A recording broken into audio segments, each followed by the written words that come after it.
In this video, we'll look at electric voltage and electric power. In the last video, we looked at electric charge and electric current. It's important to understand electric current before this video. So what is electric voltage? It's a measure of the work to move a charge. We call that work a motive force that pushes the current along. Of course, voltage is not a force. As we see here, it's work per unit charge, so it's a joule per coulomb, where a force is a joule per meter. So that notion that it is a force is a little bit misnamed in terms of our physical units. But it is the work done to move the charge or to create the current. We could also say it's the potential energy per unit charge, or the energy required to move a charge. So our volt then again is a joule per coulomb. So our unit for voltage is V. We use V. It's named volt. It's capital V. It's named after Volta, a scientist. And again, it's a unit, so it's a non-italicized font. The symbol is also V, uppercase or lowercase, depending on whether it changes with time. I mean, if we're sure to use an italicized font, we won't confuse our symbols with our units. It's also a good idea with our symbols to give our variables a subscript, so that we're sure that they are a variable and not a unit. Here we have some examples. This might be a battery representing 14.4 volts. Often our car batteries will supply 14.4 volts when they're being charged, actually. If we look here, the voltage perhaps across the resistor changing sinusoidally with time at a radian frequency of 120 pi radians per second.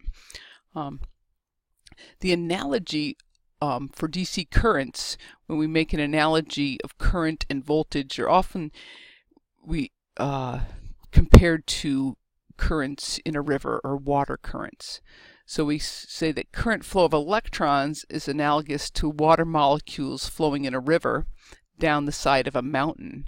If that analogy holds true for DC currents, because DC current flows in one direction, all the water is going to flow downhill like that.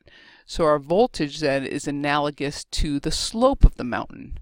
If we increase the slope of the mountain, there's going to be a greater downward force on the water. So if that similarity is increasing the voltage, there'll be more work done to move that charge. So we'll increase the current. The water pump analogy is another analogy. A water pump will take water in at low pressure and do work on the water to eject it at high pressure, so we can get a volume flow rate of the water through this path. And if we decrease the dimensions of our pipe, we increase the resistance of the water through the pipe. So our analogy to electric circuit is our battery takes in charge at a low voltage, it does work on it, and ejects it at this high voltage. So we have charge moving through a battery in the direction of a voltage increase, and as it turns that into current flowing through a wire, and as it goes through other elements, passive elements, it goes through a voltage decrease. And this resistance, electrical resistance, is compared to the resistance of water in a pipe. So a battery also has an analogy to a water pump. A battery doing work to move charge, a water pump doing work to move water or increase the pressure of the water. So voltage is measured across 2 points. It's potential energy per unit charge. Potential energy, we need 2 points, is an energy of position. So we need 2 points to define potential energy. We can only measure potential energy differences, so we can only measure electric potential differences or voltage differences. So we need those 2 points.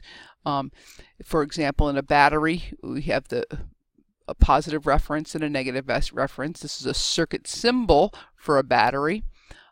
We need the variable to represent the scalar value and plus or minus references at the terminal to determine what the voltage, the references of the voltage. So if we just take a generic looking element here, it has two terminals, A and B. That's what we'll initially look at in this class, is just two terminal elements. We have circuit symbols for a battery. It could be, that's an active device. It can do work to move a charge. We have circuit symbol for a light bulb. It's a passive device. It can't do work to move a charge, but it can be worked upon by the battery to light up the bulb. So these two terminal generic element, it could represent anything. It could represent a number of different devices connected together: resistors, batteries, fuses. It says capacitor, inductor, a generator, or a spark coil. So any general two-terminal element we'll look at here. It has a terminal labeled A and a terminal labeled B. We need to have at least two terminals, so we have a path for current to enter and a path for current to leave. So our goal here is with this element is to describe the electrical characteristics observed at the terminals. We don't care about what goes on inside. We just want to observe what's happening at the terminals of this element. So for example, if we push a current I that's labeled here, it has a variable for a scalar value. It has a direction. The direction is being pushed into the positive reference terminal here at A, and it's coming back out at B. If pushing the charge uses energy, then there's a voltage drop across the element. Or there's a potential difference between the terminal. And that potential difference is such that the voltage at A is greater than that at B. So we can subtract the two. So the voltage is the measure of that work to move the charge into A and then back out of B. Since the voltage is a potential difference, it requires 2 points to define it. So we need a positive voltage reference, a negative voltage reference, and a numeric value. So if we just have the variable, that's not sufficient. We need to know the relative reference, plus or minus, of the two terminals. We can't just have the relative references. We need the relative references and the scalar value. So C here gives us our complete definition. If we look at this scenario, we have in A, we have our scalar value of -5 volts, with A as our positive reference as being the negative. So if we want to change that to positive, we can do that by changing A to positive, or excuse me, by changing 5 volts, -5 volts to +5 volts, and make this a negative reference and a positive reference. So A and B here, these two symbols are the same. They're equivalent to each other. Similarly with C and D, here we have our scalar value here is -5 volts. Our reference at A is negative, so if we change that reference at A to positive, then we can flip the negative here to the positive.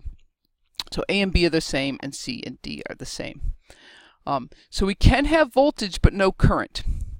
We can measure a potential difference across a battery, for example, but no current's going to flow unless we have a closed loop. So we know that our Duracell batteries are 1.5 volts. As a matter of fact, they're typically about 1.67 volts, so then when it's doing work to move a charge, it can maintain the 1.5 volts that it's specified to be able to do. So if we want current to flow, we need a closed loop. So how do we close the loop? Well, we can take another two-terminal element and we connect it across it. So we take our other two-terminal element, we connect a wire from the top terminal of the battery to the top terminal of our generic element, and then another wire from the bottom terminal of the battery to the bottom terminal of our generic element. So we've now closed the loop. So the rule of current then is what flows in, what flows out. That's our conservation of charge. It won't build up. So if we have the only path we have around this circuit is upward through the battery, across the wire, downward through our generic element, and then leftward through the battery. So we have the same current flowing through this entire circuit. What flows in must flow out. So what we might want to decide is which element's doing work. So if it's doing work, it's expending energy or supplying energy. If it's not doing work, it is absorbing energy or dissipating energy. So if we want to determine if it's supplying energy, we have to look at the positive current flow with respect to the sense of the voltage. So what we have here is we have a battery with current flowing out and of the positive reference, and a generic element with current flowing into the generic reference. So if we're expending energy or using energy, positive current is flowing into the positive voltage terminal. So this element is expending or dissipating or using energy, absorbing energy. And the battery has a positive current flowing out of the positive terminal. So that's supplying energy. This is key for power. Electrical power is always the voltage times the current. So we use a variable P. P is equal to voltage times current. So a joule per second is a volt amp. A volt is a joule per coulomb. An amp is a coulomb per second. So we have our unit check. If we want to look at the power absorbed or being expended by this element, we can use the product P is equal to VI. Or we can say that the element generates or supplies power at negative VI. So why are we saying that this element is expending energy? Because we have current flowing into the positive voltage reference. So that's our passive sign convention. If the current arrow is directed into the positive terminal of an element, then our P is equal to VI yields absorbed power. Negative absorbed power indicates the power is being generated. Active sign convention, if the current arrow is directed out of the positive terminal, P is equal to VI yields supplied power. A negative supplied power indicates the power is actually being absorbed. So power can be supplied or absorbed, and it must be specified whether it is supplied or absorbed. So passive sign convention, this generic element is set up with passive sign convention. When we calculate P is equal to VI, that's going to give us power absorbed. Active sign convention calculates power supplied. So here we have our battery, current flowing out of the positive terminal. That's active sign convention, so P is equal to VI is going to give us power supplied. That's very important. The textbook refers frequently to passive sign convention. When we're looking at passive elements, make sure you understand the difference between passive sign convention and active sign convention. So let's look at an example here. We can compute the power absorbed in each of these elements. So if we compute the power absorbed in each of these elements, let's if we look at each element, we have current flowing into the positive voltage reference in A. If we look at 2, we also show current flowing into the positive voltage reference because the reference is at the bottom. And if we look at figure C, we still have current flowing into the positive voltage reference. So for A, B, and C, passive sign convention is being assigned to our current and voltage. So we just need to calculate P is equal to VI for each of these. So if we were to calculate that, let's see if we can, over here we have P equals VI. So what does it equal? So it equals, our voltage is 2, our current is 3, so it's equal to 6, and our unit for power is watts. And so this gives us 6 watts. If we look over here, we can, and that's going to give us 6 watts absorbed. So we should actually say 6 watts absorbed, and we'll extend this so it all fits. And that's for A. If we look at B here, B we have P's equal to VI. It's passive sign convention, so it's equal to -2 times negative 3, it's still equal to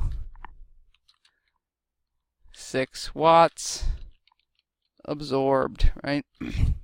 And if we look at our third scenario, it's going to give us a different number. So these two are identical in terms of power, in terms of voltage across. This is actually has 2 plus minus in this direction, 2 volts. So these two are identical, has 3 amps flowing into the top and out of the bottom in both of these.